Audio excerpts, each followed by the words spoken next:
저는 영등포 우리 지역에서 대리 밀구역 재개발 추진위원장 김준용이에요. 일단 반가워요. 제가 영등포 대리 밀구역 추진위원장 겸 서울시 정비사업회 연합회 회장으로 지금 일하고 있습니다. 정비사업은 이제 우리 회원들끼리 이제까지는 서로 정보 교류가 부분적이었는데 이제 전반적으로 신속한 사업 전개, 서로 애로사항도 공유하고 잘못된 점, 잘된 점 같은 거 공유도 하고 그 다음에 서울시와 어떤 정책, 교류, 협력, 창구로서 활용하기 위해서 신속통합계획을 준비하거나 추진위원장이거나 조합장이 됐거나 하는 분들이 모인 임의적인 단체이죠. 이제까지 그런 경우가 서울 25개구가 포함된 경우는 서울시에서 처음이라 그러대요, 우리가. 서울시하고 어떤 정책, 또 교류, 창구, 회원 간의 소통과 교류, 정보 공유 이런 게 목적입니다.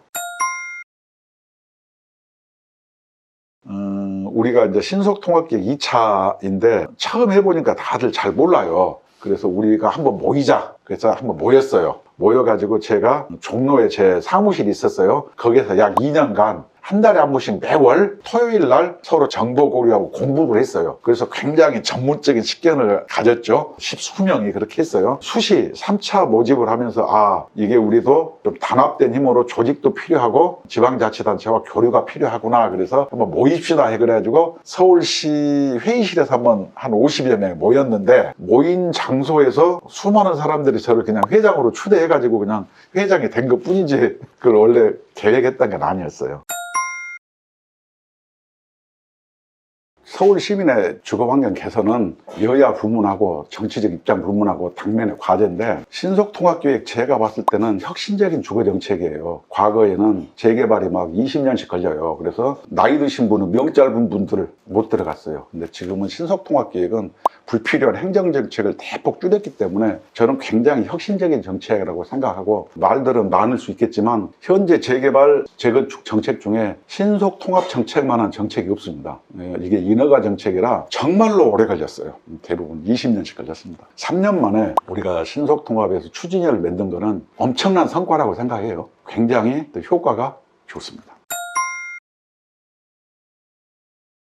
신통기획 1차는 후보 지정부터 정비구역 지정까지가 신속통합 기획이에요. 끝나고도 사업 시행인가부터 착공까지 관리 처분하고 해서 또 기간이 많이 걸리는데 신속통합기획 2.0은 그 기간도 또 불필요한 거를 단축하고 중복된 행정을 원샷으로 해결해 주겠다는 또 혁신적인 정책이에요. 사업 시행인가부터 착공까지의 기간을 단축시키는 어떤 정책이어서 기대가 아주 큽니다. 사람들이 이제 어려움을 겪는 게 뭐냐면은 다 돈 문제인데 그렇게 재개발 지역에 사신 분들이 다 서민들이에요. 근데 이거 이주비기 대책 같은 경우 갑자기 금융정책으로 이걸 묶어놓으면은 전세금도 빼줘야 되고 내가 이사 가서 살 집도 마련해야 되는데 이런 게 안 되면은 나 개발 못해 돈이 없어 이렇게 되면은 개발이 늦어지죠. 그래서 저는 11호 대책은 어떤 우리 재개발, 재건축에 상당히 부정적 요인이 있다. 그래서 서민 주거환경 개선이나 도심의 아파트, 집을 많이 공급할 때 걸림돌이 될 소지가 다분하다. 저는 이렇게 생각하죠.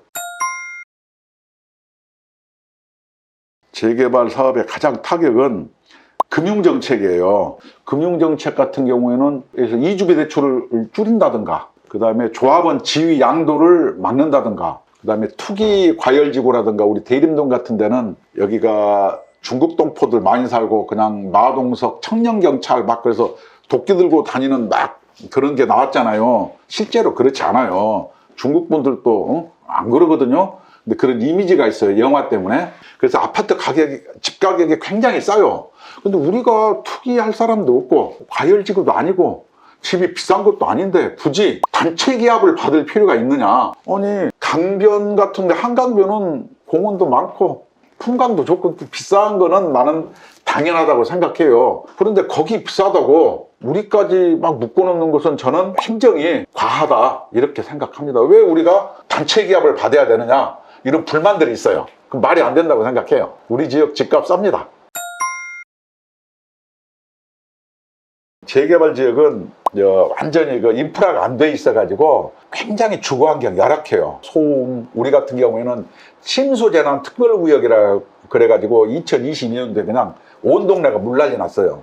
그 다음에 아까 그 주차 문제, 쓰레기 문제, 프라이버시 문제, 집이 오래돼서 수리비 같은 경우 많은데 소득 없는 어르신들이 집 고치려면 돈이 많이 수백만 원씩 들어가니까 굉장히 어려워하고, 그 다음에 반지하 옥탑방 있는 아직 세를 못 주게 돼 있어요.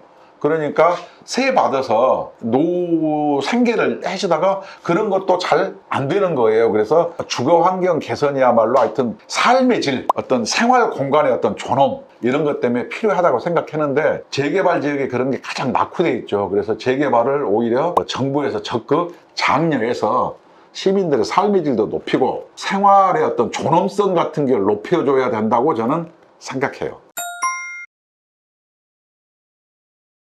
정비사업 추진하는 것은 주민들의 주거환경 개선 가장 중요한데 주민들이 이런 거에 대해서 아직 잘 모르셔요. 새로운 정책, 새로운 시스템으로 가기 때문에 주민들이 합심해서 함께 해준다면 훨씬 더 빠르게 진행되고 주민들에게도 주거환경 개선이 빠르지 않겠나.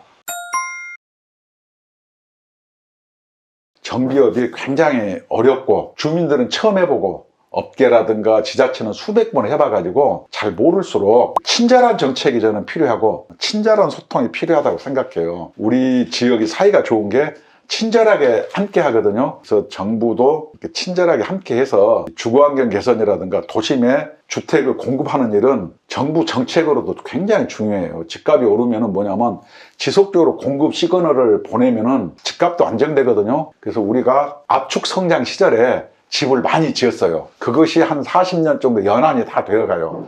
그럼 다 이것을 새롭게 지어야 되는 연한이 지금 도래했어요. 그러면은 그것을 다시 서울을 글로벌 시티니까 다시 리셋을 해서 다시 잘 만드는 게 중요한데 이런 경우를 막 이념적으로 접근해요. 수도권과 서울과 지방의 차이라든가 강남과 비강남의 차이라든가 강남과 강북의 차이라든가 차이가 있죠. 아니 강남은 풍광도 좋잖아요. 당연히 비싸죠.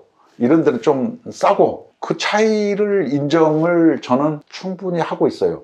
그래서 그거는 토지는 처한 조건에 따라 틀리기 때문에 차이가 있고 그 다음에 뭐 수도권 과밀 막 그러는데 아니 아파트를 높게 짓고 국토를 효율적으로 운영하는 것은 저는 국가 발전에도 굉장히 부합한다. 과밀됐다고 해서 특별한 게 있나요? 그래서 그런 경우를 가지고 이것을 주민들의 어떤 실제를 반영해 주는 게 좋지 여기다가 대고 위화감이니 뭐니 이런 정치적 논쟁 이런 경우는 시민들을 피곤하게 만든다. 피곤한 일을 안 했으면 좋겠다.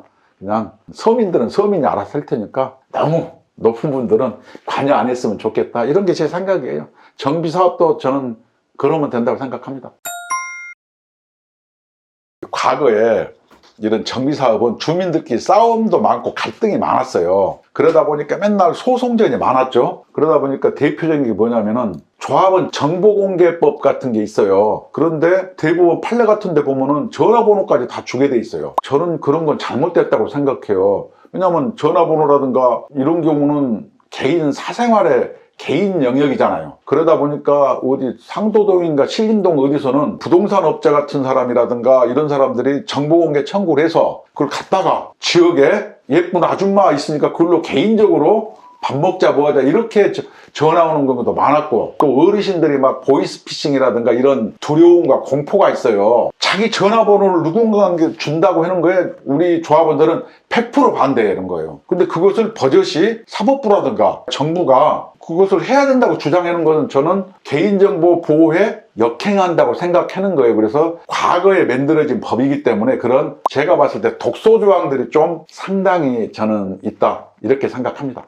혹시 그거 말고는 다른 부분에 대해서는 좀 이 부분 좀 개정해야 된다 이런 부분 없을까요? 많이 있죠. 예를 들어서 임대주택 비율 같은 경우도 도정법에는 20% 이하로 돼 있거든요. 근데 지자체별로 물론 상황에 따라 다를 수는 있는데 너무 현격하게 차이가 나요. 이런 법들이 좀 더 명확하고 저는 주민들한테 친절하게 해줬으면 좋겠다. 이것은 인허가법이라 그래가지고 너무 과하게 주민들의 자율의사를 억누르는 경우가 저는 많다고 생각하고